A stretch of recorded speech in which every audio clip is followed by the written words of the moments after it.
Allez, on va tout de suite commencer dans cette vidéo. Donc, déballer le petit matériel qui est ici. On va partir sur les plus gros. Et les 3 plus gros ont déjà été testés sur le terrain. Donc, on va pouvoir mettre quelques photos et je vais pouvoir vous en dire un petit peu plus puisque ça a été testé. Donc, ici, en petit et en premier, je me suis racheté 2 mousquetons. Voilà. Donc, 2 mousquetons noirs de la marque donc Petzl. Donc, on peut grimper avec. L'avantage de cela, large ouverture, mais ici, on est sur un lisse. Donc, dès qu'on peut crocheter quelque chose, on n'a pas un petit cran ici qui vient bloquer quand on veut sortir ou rentrer. Ici, vous avez un doigt avec une empreinte. Ok. Vous avez ici, ce qui peut être sympa, vous avez aussi un petit trou, vous voyez, sur le côté. Donc, on va pouvoir y mettre un tout petit cordon pour pouvoir les accrocher ou accrocher quelque chose dessus, etc., etc. Donc, j'ai trouvé sympa. Voilà. Donc, je vais mettre ça sur mon petit lot franchissement pour pouvoir donc franchir. Je vous ferai aussi une vidéo là-dessus sur du franchissement un petit peu plus tard. Donc, 2 mousquetons. Dans ce petit papier de mousqueton, et c'est là que je vais faire un petit peu de pub pour une fois, puisque tout le matériel qui est ici a été acheté chez voilà, Azimut Nature. Et j'en fais un peu de pub, pourquoi? Parce que bien sympa, lorsque tu fais une commande chez eux, ça a été signé à la main. Donc ça veut dire qu'ils prennent soin de leurs petits clients et ils leur mettent un petit mot. Donc je trouve ça super sympa. C'est rien, hein, c'est une carte de visite avec un petit mot signé. Mais je trouve ça super intéressant pour le relationnel client.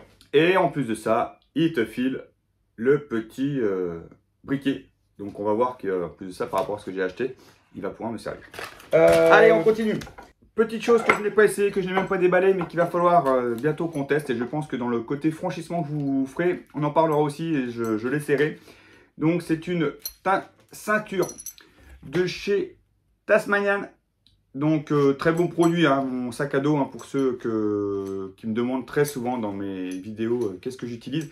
C'est un Tasmanian, c'est un Trooper. Ça fait des années que je l'ai, c'est increvable. C'est super costaud. Donc là, c'est une ceinture tactique.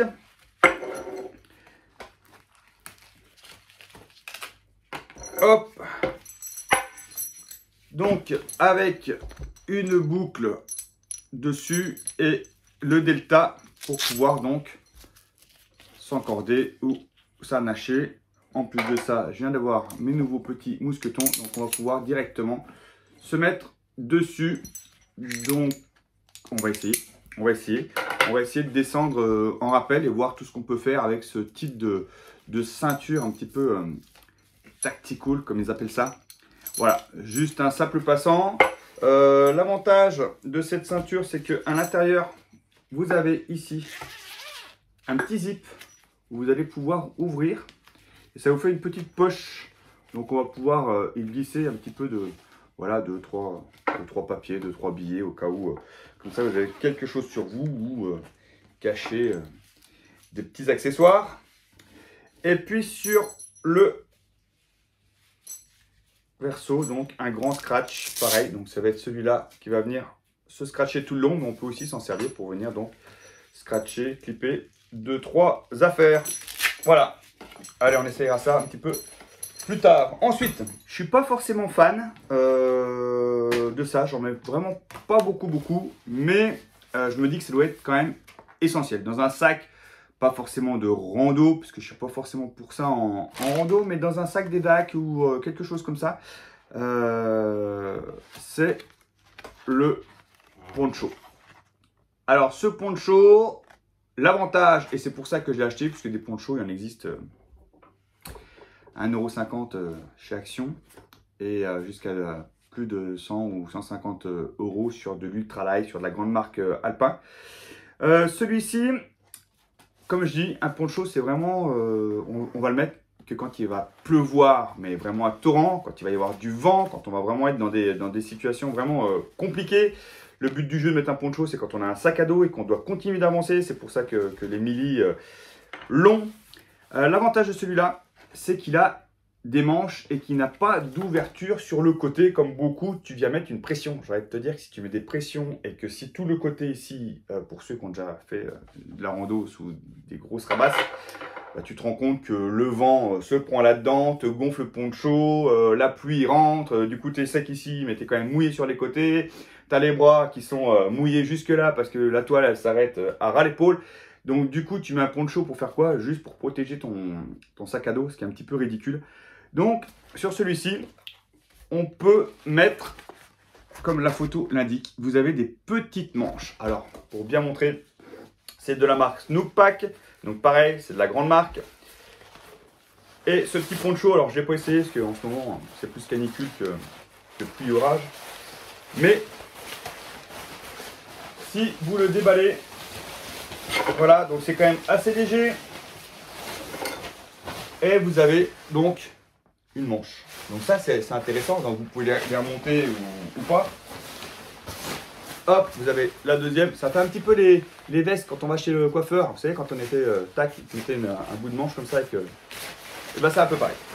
Hop, vous mettez là-dedans.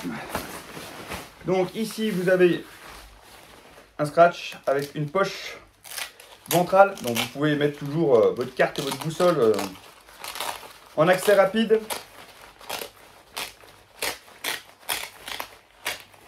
Voilà, donc vous pouvez mettre quand même assez grand le GPS, 2-3 trucs dedans. Hop, donc c'est un velcro. Vous avez ici une petite fermeture éclair pour pouvoir justement passer avec, vous voyez, avec un rabat. Donc c'est quand même voilà, sympa, c'est bien pensé. Hop, vous avez ici deux petits cordons, donc vous allez pouvoir régler votre capuche et puis les manches avec un petit élastique et un passe-pouce. Donc ça veut dire que si je veux les mettre ici parce qu'il fait grand chaud et que bah, ma foi je suis bien, mais si il fait vraiment rabasse, je peux venir cliquer, hop, mes deux manches et voilà. Et du coup j'ai un poncho qui est plus que imperméable, puisque au moins celui-là j'ai pas de pression à mettre, il est d'un seul tenant. Les coutures intérieures, vous voyez, elles ont été thermo-collées. Donc on est vraiment sur un truc de bonne qualité. Voilà, vous asseyez sur un sac à dos en attendant que l'orage passe. Vous devez changer une roue en plein orage. Voilà, bah, vous mettez là-dessous, vous mettez à genoux. Ça, bah forcément, le reste tombe par terre. Ça vous fait une enveloppe étanche autour de vous. Vous pouvez bricoler, il n'y a rien qui rentre. Et franchement, je trouve ce petit poncho bien pratique par rapport à ce qu'on peut trouver sur le marché.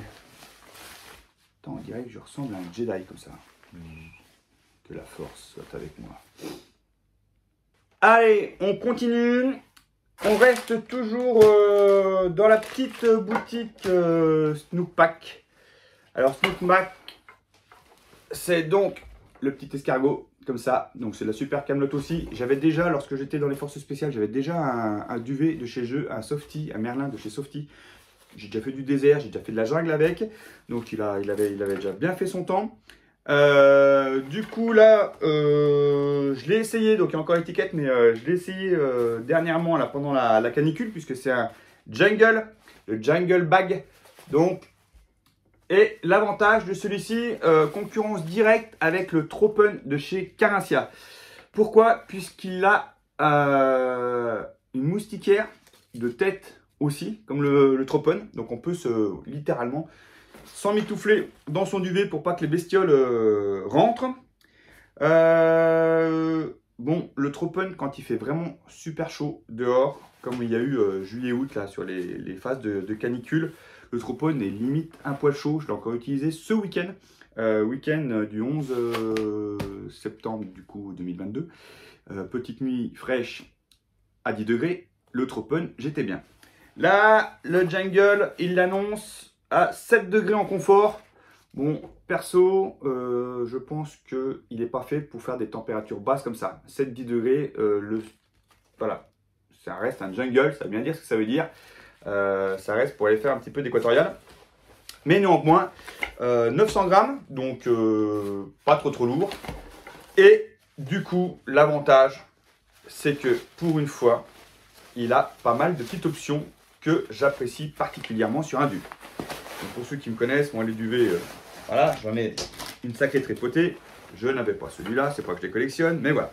Donc, tissu, déjà un petit tissu vraiment sympa, qui fait pas beaucoup de bruit, qui est super doux au toucher, que ce soit intérieur ou extérieur.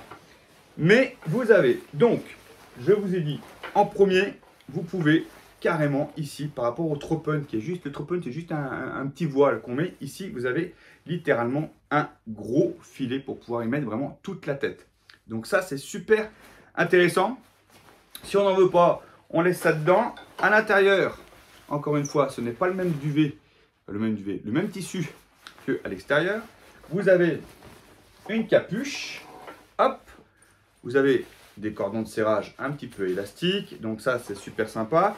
Vous avez une petite poche intérieure pour y mettre du matos, pareil, qui se ferme avec une petite fermeture éclair. Donc celui-là, je vous dis, je l'ai essayé, j'étais super bien, super confort dedans. J'avoue que là, sur le côté canicule, impeccable. Et le gros avantage que j'adore, c'est que il est sur les orteils carrés. On n'est pas sur de la momie. Donc, on n'a pas les pieds comme ça serrés toute la nuit. On peut faire l'étoile et prendre son aise. Deuxième avantage, c'est que vous avez une fermeture basse. Donc, si vraiment il fait un peu trop chaud, encore une fois, aux caisses, on peut ventiler un peu. Mais c'est surtout qu'il a une deuxième fermeture latérale. Donc, voilà.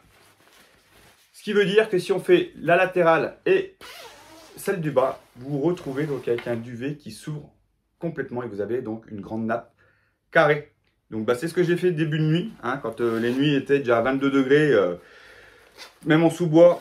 J'ai envie de te dire que le duvet il était ouvert en grand. Tu dors là-dessus, tu attends que ça refroidisse un peu. En pleine nuit, tu te recouvres une première fois. Et puis si vraiment ça ne suffit pas, tu fermes une petite fermeture éclair à droite ou à gauche. Et tu t'en mitoufles jusqu'au petit matin. Et ça, c'est un avantage d'avoir un duvet. Je trouve, aujourd'hui, on essaye de faire des duvets de plus en plus petits, de plus en plus fins, de plus en plus économes, de plus en plus ultra-light, de plus en plus... mais on enlève du confort, je trouve. Et là, eh ben, le fait de pouvoir écarter les pattes, mine de rien, entre guillemets, et de pouvoir avoir un petit confort, ben, il a plein de petites options qui, je pense, va en faire un duvet vraiment... on va dire, toute saison pour moi. Et puis le jour où il va commencer à faire frais, eh ben, on passera sur le Def 4 en hivernal. Et puis on va jongler comme ça sur les deux duvets. Voilà, donc le Jungle de chez Snoop Pack, franchement, j'adore. Et pour l'accompagner, une petite nouveauté, je l'ai vu, c'était pas du tout ce que j'étais parti chercher, mais encore une fois, bah, tu fais défiler, ça te plaît, t'achètes. C'est le de chez DD Hammock. C'est une petite tente solo. Donc je l'ai essayé aussi. Donc solo, si tu te débrouilles bien, tu peux dormir à deux dedans aussi. C'est un filet mèche. C'est-à-dire que c'est une toile de tente, mais en fait sans tente. Okay, c'est une moustiquaire géante. Mais l'avantage d'une moustiquaire, par rapport à une moustiquaire, c'est qu'ici vous avez un bas. Un petit peu deux toiles de tente, sauf que le dessus, c'est de la mèche. Alors, je peux vous dire qu'en plein été, vous mettez ça en plein bois, avec votre petit Snoop Pack Jungle, c'est excellent.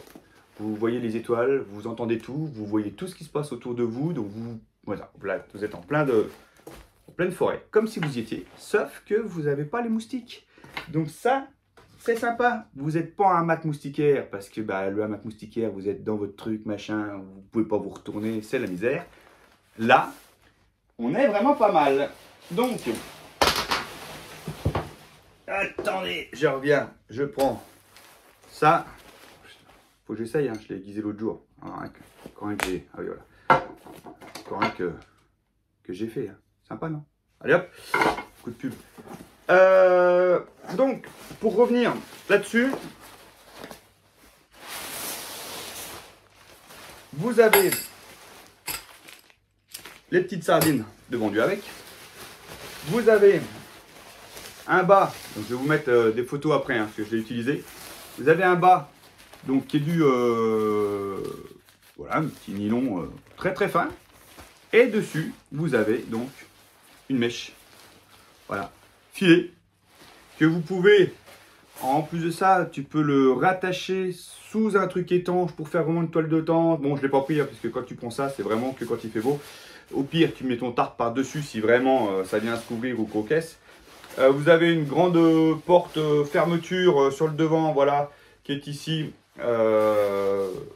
pour pouvoir rentrer dedans.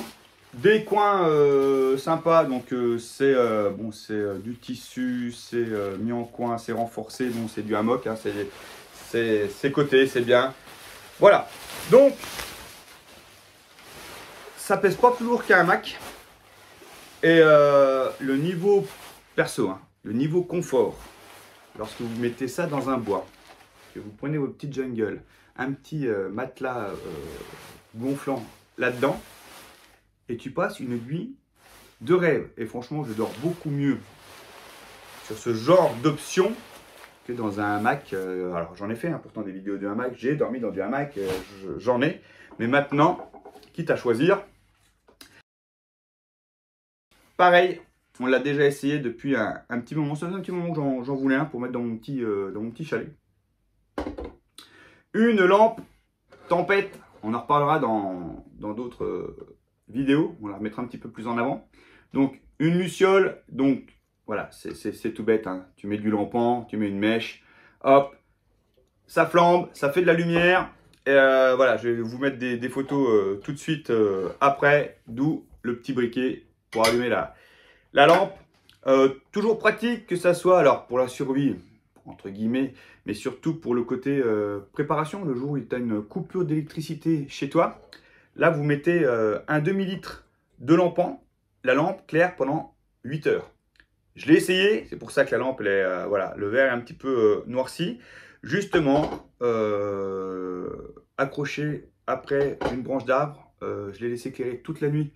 Voilà, devant mon bivouac pour avoir une petite, vraiment avec la flamme tout petit pour avoir une petite lueur.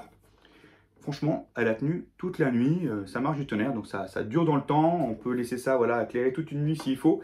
Il n'y a pas de souci. Super matos, donc marque française, luciole de chez Guy Huard. Donc voici la luciole installée donc au chalet. Donc franchement, j'ai vraiment pas mis beaucoup de flammes et ça claire super bien. Je suis vraiment impressionné par la clarté. Vous voyez, en reculant comme ça, on voit vraiment voilà, toute la mezzanine. Du coup, la clarté. Et si j'augmente un petit peu donc la flamme avec la petite molette derrière, parce que je vais faire monter voilà, vous avez vu, je vais faire monter la flamme. Et là, du coup, bon, ça fume noir, mais ça claire drôlement bien. Ah, j'aurais pas cru que ça clairerait aussi bien.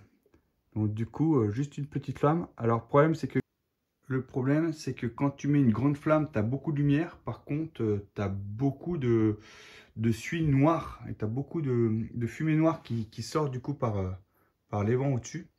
Et ça noircit pas mal le verre. Donc voilà. Mais sinon, je suis super content de cette petite luciole, quoi. Depuis le temps que j'en voulais une. Ouais, ça fait un petit charme authentique. C'est vraiment Sur sympa. ce, comme d'habitude, cette vidéo est finie. Voilà, comme je vous l'ai dit, 6 articles, vite fait, bien fait. Il y en a pour 300 balles, ça va vite. Si vous avez aimé cette petite vidéo, encore une fois, c'est la 3e. Je pense qu'il y aura 4 et 5, puisqu'on est parti sur un truc 100, 200, 300. Je pense que 400, 500 va arriver. Il y a déjà des trucs qui sont déjà arrivés. Donc, n'hésitez pas ici de vous abonner. D'accord? N'hésitez pas donc de mettre un petit pouce bleu. N'hésitez pas de partager. N'hésitez pas de nous suivre. Et moi, je vous dis à la prochaine. Salut!